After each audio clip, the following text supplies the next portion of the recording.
এই, এ কি কাণ্ড! দেখ, মা কেমন দেই দেই করে নাচছে। হ্যাঁ, বিয়ার জামা পরে এ কি অবস্থা! মাকে তো কোনোদিনও আগে এরকম করতে দেখিনি। মায়ের কি মাথাটা পুরো খারাপ হয়ে গেল? আরে ভাই সাহেব, তোকে কি বলবো, আমি তো কিছুই বুঝতে পারছি না। এ কি মা, তোমার কি হয়েছে? তুমি এরকম করে নাচছো কেন? আর তুমি এরকম আমার জামা পরে এসছো? এ কি মা, তোমার কি হয়েছে মা? তো আরে আরে দাঁড়াও বাপু, বলি মা, মা কাকে বলছো? কে তোমার মা? এ কি কথা? মা, তোমার কি মাথাটা খারাপ হয়ে গেল নাকি পুরোপুরি? কার মা মানে? মা কাকে বলছি মানে? তোমাকে মা বলছি, তুমি তো আমার মা। আমি তোমার মা কেন হতে যাব?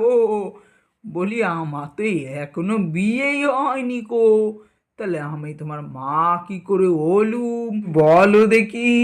তুমি তো আমার সমবয়সী হবে, তাছাড়া তোমায় তো আগে